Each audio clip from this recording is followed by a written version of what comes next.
Everyone, मैं Arvind जेन्यू classes में आपका स्वागत करता हूं। तो मैंने आपसे प्रॉमिस किया था कि मैं एक वीडियो लेके आऊंगा जिसमें अपने खुद के पर्सनल एक्सपीरियंस शेयर करूंगा कि कॉलेज के एग्जाम में मैंने कैसे पढ़ाई की, किस तरीके से मैं पढ़ता था और कैसे मैंने बेस्ट स्कोर अचीव किया। आप भी कर सकते हैं, कोई बड़ी बात नहीं है। मैं बीएससी स्टूडेंट रहा हूं और शायद आप बीएससी स्टूडेंट हो या बीए हो, बीकॉम हो, कोई से भी स्ट्रीम के, कोई से भी कोर्स के अगर आप स्टूडेंट हो और आप राजस्थान विश्वविद्यालय के हो, क्योंकि मैं राजस्थान विश्वविद्यालय की महाराजा कॉलेज से मैंने बीएससी कंप्लीट की है। आई होप आप काफी सारे स्टूडेंट महाराजा कॉलेज से होंगे या किसी भी कॉलेज से हो। आपको ये जो ट्रिक मैं बताने वाला हूं पढ़ने की, ये आपको काफी हेल्प करेगी। तो यहां पर सबसे पहले बताना चाहूंगा कि आप डिसाइड करें, सबसे पहले चीजों को समझने की कोशिश करें। कॉलेज पैटर्न को समझना ही आपकी जीत है मेरे हिसाब से। और कॉलेज पैटर्न ही नहीं, आप जिस भी एग्जाम की तैयारी कर रहे हो, चाहे वो कोई कॉम्पिटिटिव लेवल की हो, चाहे वो आपकी स्कूल की एग्जाम हो, चाहे कॉलेज की एग्जाम हो, कोई भी एग्जाम हो, अगर आप एग्जाम के पैटर्न को समझ गए, आप किसी भी एग्जाम के सिलेबस को समझ गए, तो आप आधा तो वहीं पढ़ लिए। काफी बच्चे एग्जाम पैटर्न को समझ नहीं पाते हैं, काफी बच्चे सिलेबस को नहीं समझ पाते हैं और जो मन में आता है वो पढ़ते हैं, जो दिखता है वो पढ़ते हैं। हमें ऐसा नहीं करना। कॉलेज में हमारे पास इतना टाइम नहीं है, क्योंकि काफी बच्चे होते हैं जो कॉलेज की एग्जाम के साथ में ही अपनी तैयारी शुरू कर देते हैं। फर्स्ट ईयर से ही फाउंडेशन, यूपीएससी, एसएससी, बैंक, काफी सारी एग्जामों की तैयारी स्टार्ट कर देते हैं। तो हमारे पास कॉलेज में अच्छा स्कोर करने का समय कम रहता है और हमें अच्छी परसेंटेज बनानी होती है, क्योंकि हमें कोई पता नहीं है कॉलेज की परसेंटेज कहां काम आ जाए।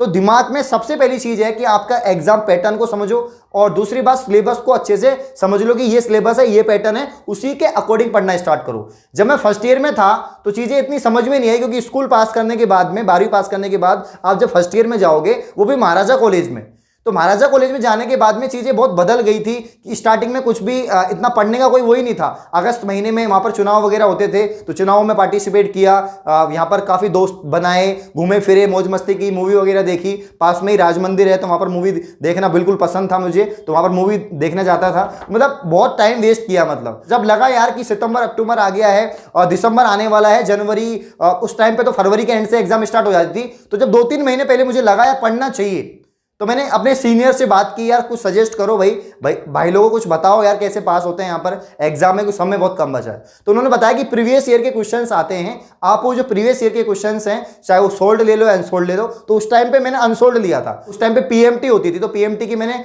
वैसे तो कोचिंग तो नहीं की थी, लेकिन सेल्फ स्टडी की थी। और जब मैंने पीएमटी का पेपर दिया तो ठीक ठाक मेरा स्कोर था, तो मेरी साइंस में पकड़ थी काफी अच्छी। तो मेरे को चीजें आती थी, चाहे वो ऑर्गेनिक केमिस्ट्री की हो, इनऑर्गेनिक केमिस्ट्री की हो। मेरी बायोलॉजी भी अच्छी थी, 11th-12th मैंने अच्छे से स्टडी की थी। मेरी परसेंटेज ज्यादा नहीं थी 12th में, लेकिन मैंने मतलब सारी चीजों को समझ के पढ़ा था, तो वो काम आई। 12th और 11th की जो पढ़ी हुई चीजें हैं वो फर्स्ट ईयर में काम आती हैं।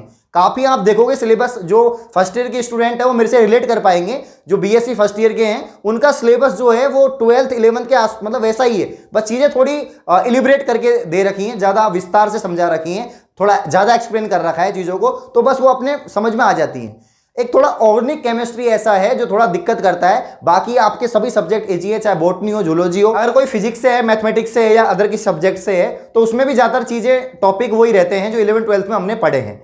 अब यहां पर मैं बात करूंगा कि कॉलेज में एग्जाम में आप किस ट्रिक को फॉलो करें जिससे आपका बेस्ट स्कोर आए, और मैंने किस ट्रिक को फॉलो किया था जिससे मैंने अच्छा स्कोर हासिल किया। आप भी कर सकते हो वो ट्रिक को अपना के। तो उस ट्रिक को आपको अपनाना है। आपको इस प्रकार की शीट बनानी है, इस प्रकार के A4 साइज की आप पूरी शीट लिए है। जब मैं बीएससी फर्स्ट ईयर में था, सेकंड ईयर में और फाइनल ईयर में, तीनों साल के अंदर मैंने पूरी एक शीट भर दी 500 पेजों की। तो आप भर सकते हो, कोई बड़ी बात नहीं है। आपको किस प्रकार से नोट्स बनाने, जब आप प्रीवियस ईयर के पेपर्स लेके आओगे, जो मेरे सीनियर्स थे उनसे मैंने पूछा कि भैया कैसे पास होते हैं, एग्जाम का टाइम बहुत कम बचा है, तो आप कुछ बताओ। तो उन्होंने बताया कि भाई अनसोल्ड पेपर लिया और किताब तेरे पास में होगी, तो उनको देख के पढ़ ले। जो क्वेश्चन तेरे हैं या तो आंसर खुद लिख ले किताब में से देख के, या सोल्ड पेपर लिया, लिखने की जरूरत नहीं है। तो मैं सोल्ड पेपर भी लेके आ गया था। और फिर मैंने देखा कि यार जो 2020-21 में है, और जैसे अभी आपका सेशन 2020-21 है, तो 2020-21 है, तो 2019-20 के क्वेश्चन नहीं आएंगे। तो लास्ट साल का तो आपको निकाल दो कि 2020 में आया हुआ क्वेश्चन तो आपके बिल्कुल रिपीट नहीं होगा। 2019, 18, 17 और 16 यानी 4 साल के आपको पढ़ने हैं। और आप सभी को बताया कि आपके 9 पेपर होंगे बीएससी में, टोटल 9 पेपर होंगे। 9 पेपर में मतलब कि आपका एक पेपर की यहां पर बात करूं 5 यूनिट आती हैं, 5 यूनिट में टोटल 10 क्वेश्चन आपके आते हैं। ठीक है, यहां पर आपको एक यूनिट का मतलब 5 यूनिट के अलग अलग नोट्स बनाने हैं। पहली यूनिट आपने ले ली और पहली यूनिट के प्रीवियस ईयर में आए हुए जितने भी क्वेश्चन है उसको आपको देखना है। सिर्फ लास्ट सेशन को छोड़ देना है, क्योंकि लास्ट सेशन के क्वेश्चन वापस से रिपीट नहीं होंगे। उससे पहले के 3-4 साल के आए हुए क्वेश्चंस आपको देखने हैं कि बार बार कौन सा। काफी क्वेश्चन तो ऐसे होते हैं जो 4 साल से लगातार आ रहे हैं, या मतलब कि वो 4 बार पूछे गए हैं, 5 बार पूछे गए हैं, तो वो बहुत ज्यादा इंपॉर्टेंट होते हैं। तो उन क्वेश्चंस को आपको लिखना है, नोट्स बनाना है प्रॉपर तरीके से, और वो आपको मिल जाएंगे आराम से। तो करीब मतलब एक यूनिट में आपके 10 या 15 क्वेश्चन होंगे। तो क्या आप 6 नंबर के क्वेश्चन के लिए 15 क्वेश्चन याद नहीं कर सकते? आराम से आपको उन 15 क्वेश्चन में से एक क्वेश्चन डेफिनेटली मिल जाएगा, गारंटी है आपको। और मैं यहां पर आपको बताना चाहूंगा कि आपके 10 क्वेश्चन आते हैं एक पेपर में। एक पेपर में आपके 10 क्वेश्चन आते हैं, तो टोटल आपके 5 साल के प्रीवियस ईयर के क्वेश्चन मिला कितने हो गए? 50 हो गए। तो एक साल का तो आप निकाली 10 क्वेश्चन, लास्ट सेशन का तो बचे कितने? 40 क्वेश्चन।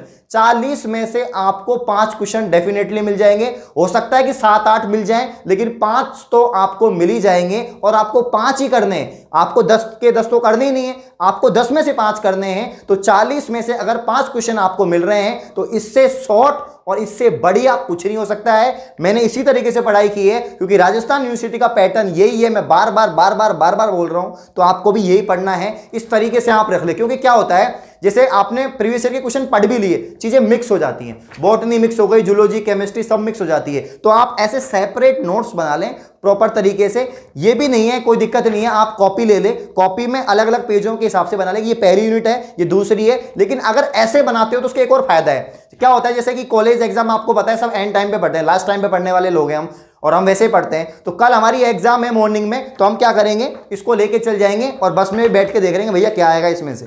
तो मैंने भी ऐसे किया था, मैं लेके जाता था कि भाई 5 यूनिट एक पेपर की लेके चला गया, उनको बार बार देख लिया, एग्जाम के हॉल तक बाहर तक पढ़ते रहते थे।